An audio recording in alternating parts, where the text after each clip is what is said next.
June 19 ꯍꯥꯏꯕꯁꯤ ꯑꯩꯈꯣꯏꯒꯤ ꯃꯩꯇꯩ ꯍꯥꯏꯕ ꯖꯥꯇꯤꯁꯤꯅ ꯇꯥꯏꯕꯪꯄꯥꯟꯗ ꯂꯩꯔꯤꯕ ꯃꯈꯩ ꯑꯩꯈꯣꯏ ꯃꯨꯠꯂꯔꯣꯏꯗ꯭ꯔꯕ ꯑꯗꯨꯒꯨꯝꯂꯕ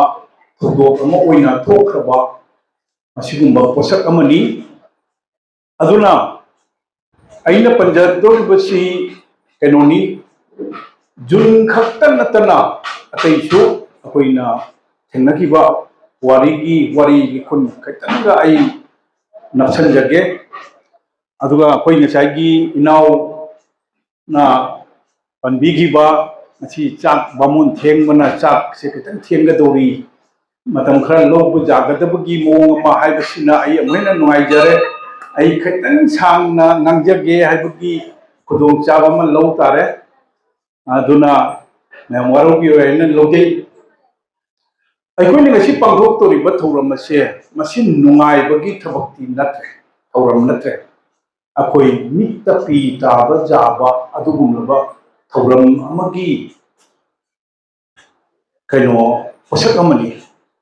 ꯍꯥꯏꯔꯤꯕꯁꯤ ꯏꯃꯨꯡ 19ꯒꯤ ꯃꯃꯥ ꯑꯣꯏꯕꯤꯁꯤꯡ ꯃꯄꯥ ꯑꯣꯏꯕꯁꯤꯡ ꯃꯌꯥꯝꯕ ꯃꯅꯥꯎꯁꯤꯡ ꯃꯌꯥꯝ ꯑꯃꯅ ꯃꯇꯝꯗꯨꯗ ꯑꯣꯟꯊꯣꯛꯅ ꯀꯞꯅ ꯂꯥꯎꯗꯨꯅ ꯑꯗꯨꯒꯨꯝꯕ ꯃꯊꯋꯥꯏ ꯆꯥꯛꯅ ꯊꯣꯛꯈꯤꯕ ꯊꯧꯗꯣꯛ ꯑꯃꯒꯤ ꯋꯥꯔꯤꯅꯤ ꯑꯩꯈꯣꯏꯅ ꯉꯁꯤ ꯇꯧꯗꯣꯔꯤꯕꯁꯤ ꯃꯁꯤ ꯑꯩꯈꯣꯏꯒꯤ ꯉꯁꯥꯏꯒꯤ ꯆꯍꯤ 15 ꯐꯥꯖꯤꯜꯂꯛꯂꯦ ꯀꯁꯥꯔꯗ ꯃꯐꯝ ꯑꯇꯩꯗꯁꯨ ꯇꯧꯔꯤ ꯑꯗꯨꯕꯨ ꯉꯁꯤ ꯍꯥꯏꯕ ꯅꯨꯃꯤꯠꯁꯤꯒ ꯃꯥꯁꯄꯔꯥꯒꯤ ꯈꯨꯡꯒꯪꯁꯤꯒꯤ ꯌꯥꯝꯅ ꯂꯥꯏꯕꯛ ꯐꯕ ꯅꯨꯃꯤꯠ ꯑꯃꯅꯤ ꯍꯥꯏꯅ ꯂꯧꯐꯝ ꯊꯣꯛꯏ ꯃꯔꯝꯗꯤ ꯑꯁꯤꯒꯨꯝꯕ ꯊꯧꯗꯣꯛ ꯑꯃ ꯑꯩꯈꯣꯏꯅ ꯅꯤꯡꯁꯤꯡ ꯊꯧꯔꯝ ꯑꯃ ꯄꯥꯡꯊꯣꯛꯄ ꯍꯥꯏꯕꯁꯦ ꯑꯩꯈꯣꯏ ꯏꯒꯤ ꯃꯔꯤꯗ ꯃꯆꯥ ꯃꯅꯥꯎ ꯑꯣꯏꯕꯁꯤꯡꯒꯤ ꯑꯩꯈꯣꯏꯅ ꯇꯧꯔꯤꯕ ꯊꯕꯛꯁꯦ ꯑꯩꯈꯣꯏꯒꯤ ꯍꯧꯈ꯭ꯔꯕ ꯄꯨꯋꯥꯔꯤꯒꯤ ꯑꯍꯜ ꯂꯃꯟ ꯑꯩꯒꯤ ꯏꯁꯥꯃꯛꯀꯤ ꯏꯄꯥꯒꯤ ꯏꯃꯥꯒꯤ ꯏꯄꯨꯒꯤ ꯑꯗꯨꯒꯨꯝꯕ ꯏꯕꯦꯟꯗꯧꯁꯤꯡꯒꯤ ꯃꯌꯥꯝꯗꯨꯒꯤ ꯑꯩꯈꯣꯏꯕꯨ ꯅꯤꯡꯁꯤꯡꯕꯒꯤ ꯊꯧꯔꯝ ꯑꯃꯅꯤ ꯑꯁꯤꯒꯨꯝꯕ ꯊꯧꯗꯣꯛꯁꯦ ꯑꯩꯈꯣꯏꯒꯤ ꯍꯧꯈ꯭ꯔꯕ ꯑꯍꯟꯁꯤꯡꯗꯨꯒꯤ ꯃꯣꯏꯅ ꯂꯩꯈꯤꯗ꯭ꯔꯕ ꯃꯇꯨꯡꯗ ꯃꯣꯏꯅ ꯄꯣꯛꯄꯤꯔꯝꯗꯅ ꯃꯆꯥ ꯁꯨꯔꯣꯟ ꯇꯥꯍꯟꯕꯤꯔꯝꯕ ꯑꯩꯈꯣꯏꯅ ꯇꯥꯏꯕꯪꯄꯥꯟꯒꯤ ꯀꯔꯤꯒꯨꯝꯕ ꯑꯐ ꯐꯠꯇꯕ ꯑꯃ ꯈꯤꯇꯪ ꯎꯅꯅꯕ ꯍꯥꯏꯅ ꯑꯩꯈꯣꯏꯅ ꯆꯠꯂꯤꯕ ꯆꯣꯡꯉꯤꯕ ꯄꯨꯝꯅꯃꯛꯁꯦ ꯍꯥꯏꯔꯤꯕ ꯍꯧꯈꯤꯕ ꯑꯍꯟꯁꯤꯡꯗꯨꯒꯤ ꯗꯥꯟ ꯉꯥꯛꯇꯅꯤ ꯍꯥꯏꯔꯤꯕ ꯗꯥꯟꯁꯤꯡꯗꯨꯕꯨ ꯑꯩꯈꯣꯏꯅ ꯑꯩꯒꯤ ꯏꯄꯥ ꯏꯄꯨꯕꯨ ꯅꯤꯡꯁꯤꯡꯕ ꯍꯥꯏꯕꯁꯤꯃ ꯇꯧꯗ꯭ꯔꯒꯗꯤ ꯑꯩꯈꯣꯏ ꯃꯆꯥ ꯃꯅꯥꯎ ꯑꯣꯏꯕꯒꯤ ꯑꯗꯨ ꯄꯣꯛꯄꯒꯤ ꯃꯍꯩ ꯌꯥꯟꯗꯦ ꯍꯥꯏꯅ ꯑꯩꯈꯣꯏ ꯂꯧꯅꯕ ꯌꯥꯏ ꯑꯗꯨꯅ ꯀꯩꯅꯣꯗ ꯑꯩꯈꯣꯏꯒꯤ ꯃꯩꯇꯩꯁꯦ ꯑꯩꯈꯣꯏ ꯑꯗꯨꯛꯀꯤ ꯃꯇꯤꯛ ꯂꯥꯏꯕꯛ ꯊꯤꯕ ꯀꯥꯡꯂꯨꯞ ꯑꯃꯅꯤ ꯑꯗꯨꯒ ꯅꯥꯀꯜ ꯑꯃꯗ ꯌꯦꯡꯉꯒ ꯃꯩꯇꯩꯁꯦ ꯄ꯭ꯔꯤꯊꯤꯕꯤꯗ ꯑꯗꯨꯛꯀꯤ ꯃꯇꯤꯛ ꯃꯒꯨꯟ ꯂꯩꯕ ꯍꯥꯏꯗꯤ ꯃꯤꯅ ꯉꯛꯄ ꯌꯥꯝꯅ ꯉꯛꯄ ꯖꯥꯇꯤ ꯑꯃ ꯑꯣꯏꯅ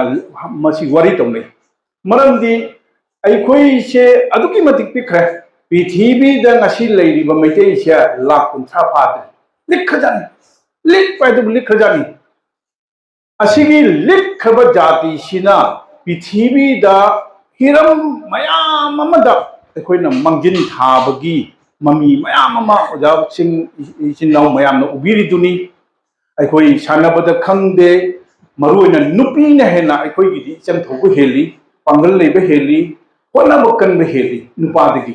ꯑꯗꯨꯅ ꯑꯩꯈꯣꯏꯒꯤ ꯉꯁꯤ ꯊꯣꯛꯂꯛꯏꯕ ꯄꯤꯛꯈ꯭ꯔꯕ ꯔꯤꯁꯤꯄꯤꯌꯥ ꯍꯣꯏꯒꯨꯝꯕꯅ ꯄ꯭ꯔꯤꯊꯤꯕꯤꯗ ꯃꯥꯂꯦꯝꯁꯤꯒ ꯃꯁꯛ ꯇꯥꯛꯄ ꯉꯝꯗꯅ ꯃꯩꯇꯩ ꯍꯥꯏꯕ ꯖꯥꯇꯤ ꯃꯥꯅ ꯑꯇꯣꯞꯄ ꯀꯟꯇ꯭ꯔꯤ ꯑꯆꯧꯕ ꯃꯐꯝꯗ ꯄ꯭रोग्꯭ꯔꯥꯝ ꯇꯧꯗꯨꯅ ꯃꯥꯕꯨ ꯏꯟꯚꯥꯏꯠ ꯇꯧꯔꯒ ꯋꯥ ꯉꯥꯡꯕꯒꯤ ꯈꯨꯗꯣꯡꯆꯥꯕ ꯄꯤꯕ ꯃꯇꯝꯗꯨꯒ ꯃꯥꯅ ꯋꯥ ꯉꯥꯡꯉꯛꯄ ꯃꯇꯝꯁꯤꯒ ꯐꯝꯃꯤꯕꯁꯤꯡꯁꯤꯅ ꯇꯣꯉꯥꯟꯕ ꯀꯟꯇ꯭ꯔꯤꯒꯤ ꯖꯥꯇꯤꯁꯤꯡꯗꯨꯅ ꯍꯪꯅꯔꯤꯕꯅꯤ ꯑꯁꯤꯒꯤ ꯅꯨꯄꯤ ꯃꯆꯥꯁꯦ ꯀꯗꯥꯏꯒꯤꯅꯣ ꯏꯟꯗꯤꯌꯥꯒꯤ ꯀꯔꯝꯕ ꯃꯐꯝꯒꯤꯅꯣ ꯃꯅꯤꯄꯨꯔꯒꯤ ꯀꯔꯤ ꯖꯥꯇꯤꯅꯣ ꯃꯩꯇꯩꯒꯤꯅꯤ ꯍꯥꯏꯕꯁꯦ ꯃꯁꯤ ꯇꯥꯛꯏꯕꯅꯦ ꯑꯗꯨꯃꯥꯏꯅ ꯇꯧꯗꯅ ꯁꯥꯟꯅꯕꯗꯒꯤ ꯈꯪꯗꯦ ꯑꯃꯗꯒꯤ ꯈꯪꯗꯦ ꯑꯩꯈꯣꯏ ꯃꯩꯇꯩꯗ ꯑꯋꯥꯠꯄ ꯑꯃꯠꯇ ꯂꯩꯇꯦ ꯑꯩꯈꯣꯏ ꯃꯁꯤꯡ ꯌꯥꯝꯗꯕ ꯌꯥꯏ ꯑꯗꯨꯕꯨ ꯑꯩꯈꯣꯏ ꯃꯤꯁꯤꯡ ꯂꯤꯛꯄꯅ ꯃꯔꯝ ꯑꯣꯏꯔꯒ ꯌꯥꯝꯗꯕꯩ ꯋꯥꯅꯤ ꯑꯗꯨꯒ ꯑꯩꯈꯣꯏꯅ ꯆꯥꯎꯔꯕ ꯐꯤꯗꯥ ꯃꯌꯥꯝ ꯑꯃ ꯑꯩꯈꯣꯏꯅ ꯃꯩꯇꯩꯅ ꯀꯜꯂꯤ ꯍꯥꯏꯕꯁꯦ ꯃꯁꯤ ꯑꯩꯈꯣꯏꯅ ꯀꯥꯎꯐꯝ ꯊꯣꯛꯇꯦ ꯑꯗꯨꯅ ꯑꯩꯈꯣꯏꯅ ꯏꯄꯥ ꯏꯄꯨꯒꯤ ꯋꯥꯔꯤ ꯍꯥꯏꯕ ꯑꯃ ꯑꯩꯅ ꯄꯟꯖꯔꯤꯕꯁꯤꯒꯤ ꯃꯔꯝ ꯑꯩꯈꯣꯏꯒꯤ ꯑꯍꯜ ꯂꯃꯟ ꯃꯌꯥꯝꯅꯁꯨ ꯇꯥꯕꯤꯔꯤꯗꯨꯅꯤ ꯑꯩꯈꯣꯏꯒꯤ कनोदा अखोगी महाभारत रामायण की मतमदा अखोगी इबेम सीता से अखोगी फारग पुरे रावण लंका लंका है लंबी थोंसु लेब नते इसिंग इमाइदा अखोगी समुद्र लालग चटकदोरिबनी कनानो थी चतुरिसे मतमदुगदि अखोई एरोप्लेन सु लेब नते अदुमाइन तौदना लेब मतमसिगा राम की शासन तौरिबा लेबाक सिगा अखोगी खनरकप मतमदा अखोगी सीता से लंका कनो लंका जौग्रे हैबदि खंगे अदुबु लंका चतुरिसे कनानो हाइना थीरकपसिगा कल्ल कल्लबा निंथौ ओइबा अकन अकन मयाम से थेरपम से चक्कदबा मीसे अमत फंगबु ngamgidre aduna kari tauri haibada akoigi kenona jambu bana akoigi hanuman da nang chatu haibani hanuman na ai kar mane chatoino ai asuk la khaba sibu kar mane chakani si ai na makse songam namoy ai na mukna leibani aduga masidi jararoi da mane haidna Hanuman की हौरफम नंगी नपादी असिनी नमाना असिनी नंदी अदुनी नंदी पीगाइदा नंग मसक करीम the खंगद्रिगाइदा Karim the ताइबंपान मसक मुन्न खंगद्रिगाइ मतमदा नंदी चोंगगा पाइरगा चलगा अखोगी नुमित से नंग उम्मगे हाना चोंगगा पाइरगा चलिबनी अदुगुमबा शक्ति से पृथ्वी the नंगुंबा लेतबनी हाइना हाइरब मतुंगदी ओ ऐसे अदुकम कनबोरे अदु ओरगदी ऐ ngमनीना हाइना तौना रामदगी अयाबा लौरगा अदुगा माबु खुरमगा अदुगा मांगना चोंगगा चलगा हजिकी लंका दा तारुबनी अदुना ऐखोई मैतेइसु ऐखोई से करिनो कनानो ऐखोई से करी गुण लेगे ऐखोई इतिक इगुन से करिनो हाइबसे ऐखोई इपा इपुसिंग ऐ खागिन सागैदा ओखिबा अहलमन सिंदो पृथ्वी की अफावबमा ओइरमद्रगसु ऐ मैतेई हाइबा जाति सिगी इगी मरी ओइबा अहलमन लैगिदबा सिंदो ऐखोइगी फावरो निंथौ मयाम लेरमी बी टिकेंद्रजीत होय पावना होय अदुगुम्बा मयाम अमा लैरिबा सिंदो मोइगी मतिक मगुन सिंदो ऐखोइ निंचंगा ऐसु मोइगी मचा मनाउनी हाइबा वखनसे पुरकांदा ऐना मी ममांगदा ऐना अखोइगी नक थांगलगा चतना आई मी मयामगा चाइनादना अतोप जाति सिंगा थेंगाइनादना तौबो ngमनी हाइबो वखल मा अखोई ईदा तोंगदा चेंद्रगदी अखोई करी तौबो ngम हाइबसिमा अखोई आई थमजगे अदुना अखोई लाइबक थीबसे करमाइना तौगे हाइबदा अखोई की ngसाइगी अजाना पनबिरम चिकन नेक हाइना हारिबा सिलीगुड़ी दगी नोपक काखलकगी सिगल लैरिबा जाति से जाति जंखई हुंबू की मथकता लई लोन फाउनदब जाति जंखई हुंबू की मथकता लई हाइरिबा जाति सिंगसिगने ख्वाइदगी अवाब ताबा ख्वाइदगी अखोई चैथेंग फंगप जाति अमखर पथो हाइरदि मैतै से अदुकी मतिक अखोई चैथेंग जे फंगल लाई मथंग तौना अदुबु मतम अमगी मैतै की वारिददी अखोई जामना मतिक मगुन लैबा चाइना ना मणिपुर किरमी मतम अमदा मोइना लान तौरगा ngambagi ngamdabagi nataba मैतेगी मतिक मगुन से चाइना ना किरमी अदु माइन तौदना लैरंबा जातिनी अदुबु अवा से बर्मा हारि से अवानी अदु अवा लेबाक से मैतेगी निंथौ सिंगना मसिंग थिंगमदना लान ngamaga अवा से अखोइगी मखा थमा अवादगी लोइपोट कारामी मी मणिपुर अदुमाइना तौरंबा मणिपुर दो ngasi कदाइ चंग्रे आ मखादा चक्रे आ मखादा कुंग्रे मधुई वारी सो इलिजरके अदुना मथंग लापदगी अखोइगी मरक्ता अदु जामना मतिक मगुन लेग्रबा निंथौ मपांगन कनग्रबा अदुगुमलबा अखोइगी मणिपुर की निंथौ शासनदो मधुगी दो मन अकोनबदा अखोइगी निंथौगी कोनुंगदा तिन चंगबा होगरपदगी अदुना मरम ओइरगनी अखोइना चही 3 खुंताकपा हने थोपि चही 3 खुंताकपसे हेते इलाइना बर्माना लान ताराग लानदन माइखीबगी नते चही 3 खुंताकपा थोइबगी मरमदी मणिपुर की कोनुंगदा निंगाई संदाई तौनरक्पा मचिन मनाव मपा मतोन सिंगी मरक्ता निंथौफम मुनरक्पगी लाक्पा लालोंगदुगगी लाखिबा अदुगुमा चैथेंदुना अखोई चही तरेट खुंता खिबनी चही तरेट खुंता पगी वारी से हायरगदी जब इकाई निंगाई हायरिबा मतम सिगा चही तरेट सिगी मनुंगदा मणिपुर की इम्फालदा मयोंदा लैरिबा लंबी सिंसे खुनाम मुत्खरे हारि खुनाम ताद्रबा अखोई मी चलगा खुनाम ताबा नापी हौदबा मफम से नापी ngata हौदना अदुगुम्बा मफम मतम थोक्रबनी अदुना मी पनमक निपा पनमक कायरगा चेंद्रा अखोई मफम मफम दा चिंगनुंग दा करी दा लोटना लेना निथौ मचा अहुम अखोई सिग लाकना लेहिबदुनी अदुगी चै थेंग अदो पंकुई कुई द्रिंगागी मतमदुगा अमुकमु ब्रिटिश चंगे ब्रिटिश चंगाबा मतुंगदा नुपी लान अनेरक थोखिबनी मणिपुर दा पृथ्वी दा नुपी लान हाइबा अमत लेते नुपी लान कदाय थोखी हाइने हिस्ट्री फापोक तं जेंबा तारगदी मणिपुर दा थोखी हाइबसे मसी पृथ्वी की लाइरिक अलू अलूबा लाइरिक सिंगदा लमाइदे ईना लेखबने अदुगी अदुमाइना नुपी लानदगी करीदगी मथंग मथंग थोकना लाखिबा अदेगी अखोगी ब्रिटिश का अखोगी मणिपुर की लेंगाक का अखोगी लान तौनदना 1891 दा थोखिबा लान दुगा मी कयानो ngasiगी सिदी तारानि पानी मतम दुगदी चादा नत्रे लिसिंग द सिग्रबना मत तत्ना नोंमैना कापना तोपना थोमना अदेगी थांग जानदना ताना थिनदना अदुमाइन तौना सिग्रबनी अदुमाइन तौना मथंग मथंग तौरपदुना मरम ओइरगा लान तोइना तौरप जाति ओइबदुनासु अखोइसे मिसिंग लिखना लेरिबनी ngasibo अदुमाइन तौना मथंग मथंग लाए मदेदी ngasiगी 18 जून लाए अदे अंकमु अखोइगी कुकीगी कनो लानमु लाए अदु खक्ता नते अखोइना मणिपुर दा थिंगरिबा लांदी अखोइदी पांगनगसु लान तौनाखरे नागागसु लान तौनाखरे कुकीगसु लान तौनाई अदुमाइन तौना अखोइसे लानगी लान नतनी थिंगरिबा अदु ओरगदी अइना हाइजनिंगबा अइगी थमोइदा लैबा वाही अमा खक्तन फोंदोक चनिंगी अखोइ हजिक मतम ओइरब्रा हाइबा मखक असि खनबम थोए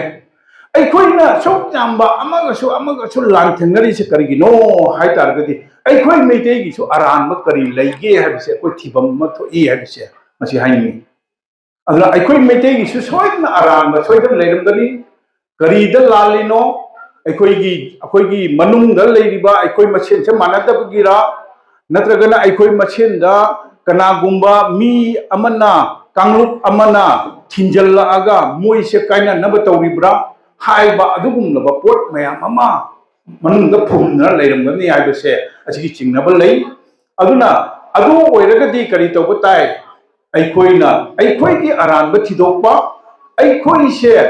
अमना अमा अइगी इगी मरिनी नंगना खरा हिंजल्लसु अइना खरा लानग्रगसु अखोइ मसेन नाकनारगा अखोइ मसेन चुमथोकनारगा अखोइ पुनगदबनी अपुनबना पांगन ओइगदबनी हाइना अहलमन कयाना लाउदना लेरम पोसक्तो मदुगी पांगन ओइननबैतमता अपुनबा हाइबा पोसक्से मसी अखोइ थिदोगा मसीगा खोंग थांजिनगदबनी हाइबसिमसु अइ तमजनिंगी अदुना अखोइगी हजिकी कनोदा ngसाइगी अखोइना अइ पंजाखरे अखोइगी चहित्रे खुंताकपा तौबिसे कंप्लीटली अखोइगी मनुंगी मोटपदगी चहित्रे खुंताकपा अखोइने चैकेन फंगिरबनी अदुगा हंदकी अखोइगी हजे मणिपुर थोइबा इरांग अइ ममिंग ओइना पंजररोइगे असिगी इरांग सिगी मरुमदसु अखोइ मसेनगी मरक्ता अहोबा मयाम अमा लैरिबनी अदुगुम्बा मयाम से लैरिंगै ngasiना amaga thokani hayeng nama thokani chahi manga gi matungda ama tholakani adu mathang mathang tholakani aikoina kaya numit kaya ni no aikoi gi imai ben singna ahing kaya no chahi ahumga makhai rom phajal pasiga ahing kaya no jarit na leiba nupi angang singna mane maku seba tawgadaba thadoga lambi da lamjau da maira pairaga duty tawriba अदैदी अदुगुम्बा तौरिबा मयामसे करिगिदमक्तोना इरमदं नाकपगिनी हाइरे इरमदं नाकपगिनी दी हारगा करिगिदमक्ता अखोइना मनुंगदा लेरिबा अहोबदि अखोइ थीद्रिबा करिगिनो असिनी अइना जाम पेंजदबा अमना अखोइगी Maggi तांग अहुम लान हौरे अदुगा Maggi तांग 13 अखोइ इतैमा अरुणा ने अखोइ तौरगा अखोइ meeting अमा तौरगा अखोइ loop अमा सेमबनी मणिपुर फूरबा लान से अखोइ मतेंग पांगदबा जाते हाइना अदुगी मतंगदा अखोइना हाइबा आइना ngasi लेपचरिबा मंदोप असिगा अखोइ meeting तौरगा असिगी मासपरा खुंगंगदगी इमा Eben सिंगना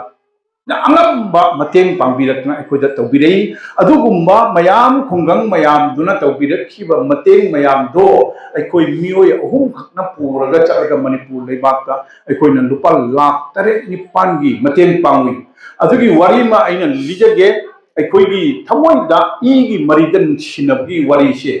ai wari di mam leikhraga ai mateng batang pentau jage aikoina car दा करीदा car तरे निपान पूरगा खुंगंगा अखोइगी खुंगंग खुन्नापम मयाम सिंचे उना अखोइना पूरिबा चेंबाक अदे चिनी अंगांगबा अदे फी सुनबा साबोनदगी करीदगी अदु मयाम से अखोइना जेन खुदना तौबसी चपसिगा अखोइ से ओइना थिंगी इमाइबेन सिंगना मथंग दि थिंगी कदाई चलुनो कई तौनाइनो नोई कोइना लेइरा खोलिदा हाइना अखोइ ओजासिंग मणिपुर की ओजासिंग दुना कुमथरगा फजना हाइ अखोइ लाक्चब से सुमाइ तौबनी मणिपुर कसादगी मणिपुर की अवाब की तमक्ता मतेंग तेंबांग पिननबा ओजासिंग खर लाई अदुगी पोलम सिंदो जेन बखोट पचपनी हाइदा मोइ तम हराउदना न तौरे अदुदी अमतन कुमथबिरो अमतन अखोइ खुरम जहोगे अखुद सोओगे हाइना तौरी अदुगा अखोइना मसिगगी पूजाबा इमाइबेन सिंगना कसारगी इमाइबेन सिंगना अयाम्बा जुमथोंगा जुम खरदा तौरमद्रगसु जुम अयाम्बददी अखोइगी जोंखमदा फी मतेक साबसिमा अखोइ यम हेन सारे मणिपुरदगी दे अखोइना यम हेन सारे अदुना हाइबा फी मतेक से अखोइना बोरा तरेक निपान पुई मसी पूरिबा सिंगसे अदुमाइना नुंगदांगदा अहिंग जारेकना तौरिबा ड्यूटी तौरिबा इमाइबेन सिंगसिगा अखोइना मोइदा लेंजान ओइना अमम जानबी असि जानबा मतमसिगा जानद्रिङाइगी ममांसिगा सुमाइन तौना अइना हाइ इमाइबेन सिंग करिगुम्बा अमतंग निंगसिंग जागे असिगी हाइरिबा फी अइना पाइरिबा फी से मसी कसारगी करिगुम्बा मयांग सिंगी फैक्टरी अमदा साबा मयांग सिंगना साबा नत्रगा कलकत्तादगी पुरक्पा फी नते मसी लंगदो बाजारदगी लेरगा इमाइबेन सिंगना योंगमदा अदुगा मसाना साजबा फी सिंगनी असिगी फी से पिरक्पा मतमदा कसारगी इमाइबेन सिंगना हाइरि से अइगी हक्चांगी हुमांग थोकना साखिबा असिगमा फी से मसिगी फी सिना मणिपुरदा खुन्नाकना नुंगांग जारेकना तौरिबा इमाइबेन सिंगदो मोइगी ख्वांचेत लागा मधुगी पांगनदुना मणिपुर कन्बा ngमछनु मणिपुर ngमक केनो अदु नाप ngमसनु हाइबा वहाइदो कसागी इमाइबेन सिंग अदु हाइरि हाइबदा हाइरिबा तिल्लिबा मसिगा मणिपुर की इमाइबेन सिंगसिया ममितगी मपी ओरो तारगा कपे मोइ सिंगसे कसारगी इमाइबेन सिंगदुना अदुकी मतिक मोइगी थमोइदा नुसीबमका कोनना पिरक्पा फी सिंगसे अखोइ लेन मंगलोय मसिना फंगसेट लागा अखोइ मणिपुर नाकनी हाइबो वाइदो थबी अदु माइन तौना अखोइ मरीसे अदु यमना अखोइ लई अदुबु लईरिबा फजागरबा मयाम सिगी मरकसिगा मरकता तिंग चंगबसे मसि तहंदनबा अमा आई हाजनिंगी अदुगा लोइना कसार लमदम दसु अइना अमा पाउजेन अमा आई थंजनिंगबनी अइदी आई इसामक्ति करिंता हाइजबा सिंजबा नचदे आई मतम सांगना आई मिलमदा आई मिजोरामदा कइदा आई पुकचाकी ओइना आई थबक तौना लैजरपनी अदो अइना हलाबा मतुंगदा मिरमदमदा मोइना फजरिबा मोइगी लिंजेन मानबा मोइना होनरिबा मयामदो मधु अइना चाही कुंथागा मरी मंगा तरु उरक्पा पोट मयाम से मसी अइना पुक्नुंगा हंजनना अइगी डायरी द इसनना थमजबा मयामदो मधु मसी नोंगमदी चलगा अइगी इरमदम कसाल लमदम दुगा अइ नोंगमदी मसीगी फजबा मयामसे अइ मयामदा संदोकनबा लाकनगे मयामसे अइ चिंगगा पूरगा अइ अफबा लंबीदा खन पूननबा होनदगे हाइदना अइने यूनाइटेड क्लब ऑर्गेनाइजेशन हाइने क्लब मयामगी अपुंबमा सेमगचरगा क्लब मयामसे चलगा पाउजेल पीदना कोतना क्लब अमना तौहम थोपा करी तौनी अदुगा अखोई जाति की तमदा करी तौनी हाइबा मयामसे पाउजेल से पीदना लाचबनी अदु हाइबदो अइ ngasi चाही 18 रोम अइ तौरपसिगा अइ हजिक्ति चाही अमा अनि फाजल ए अइ खजिक खजिक मनिंग हनबा होरे मरमदी करिगिनो हाइदा मसी अइखोइगी तौरिबा लोइरिबा लालो लेरिबा मोरिबा मयामसे अइना सेमदोकपा ngambado मानदे अदुना अदु ओरगदी अइ खितंग साइड अमदा लेरगा अइगी पुंसी दुम हिंग ईश्वरगी करिगुंबा अफबा लंबी मतौरगा अइ हिंगन लेरगे हाइबा पोटपौदा अइ खले अदुना मसी सोशल नुसिदबा अइ जाति नुसिदबगी वानते अदुगी पोटो अइना सुम उबा मतमसिगा अखोय हजि जेंबिउ कसारदसु अखोयगी चाही मदा अलिक पिदा ऑर्गेनाइजेशन मंगारोम अनु बथौरे ऑर्गेनाइजेशन जे पांगसेम द सेम्बा ऑर्गेनाइजेशन अमा सेमगा करी मदुगी मचा करी लेनी करी तौनी हाइबसे मसी जेंगदबा अइखोइना हैनो पांबी मखा मरुद फुमजलमगा हन्न जेंगदबा हैनो से करमाइन तौना चाहनगनी करमाइन तौना महै मरों फजाहनगनी हाइबगी थौरांग तौबीद्रगदी करिन कानरोय अदुना ऑर्गेनाइजेशन पंक्शन सेमसु कानरोय अदुना मसीगुंबसे अइना थिंगबगी अधिकारसु अइ लेते अइ पांगनसु लेजदे अदुना मसीगुंबा मयामदगी अइ खतंग लापथोकचरगे हाइना अइ खतका अइ लेथोकचरपनी अदुना अदुमकना अइना निंगहन्नदना अइ जातिगी चौखत थोरमदा अइना अखोइगी अपिन बपीगदब अपन बपीगदबसु लेते अदुना ngasisu amtomo ain han hajari अखोइ पुनमक अखोइ लिंजेन मानना अखोइगी जाति से masagi li hariba meitei se adu li asu likna अखोइ हिंगनिबा खरासिना अखोइगी जाति सिबु कंद्रगदी कनाना कंबिगनी हाइबा वाइ खरसे थमजरगा मतंग सिस्ते